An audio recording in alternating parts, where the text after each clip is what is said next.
Vic Soto, wala pang maintenance sa edad na 70. Good health is a gift.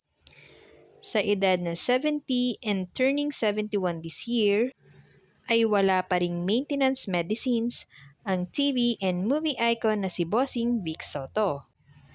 Ito ang naging revelasyon ng original Eat Bulaga Dabbercads nang mapag-usapan ang tungkol sa kanyang kalusugan at kung paano niya inaalagaan ngayon ang kanyang katawan.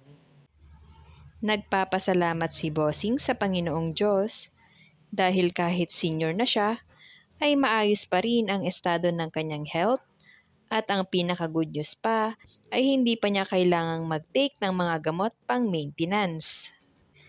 Wala raw siyang problema sa hypertension at diabetes.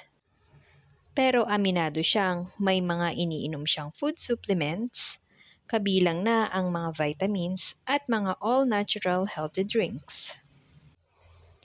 Nagbiro pa nga si Bossing na ang ilan daw sa mga kasamahan niya sa Eat Bulaga ay may mga maintenance medicines na tulad nina Joey De Leon at Alan Kay.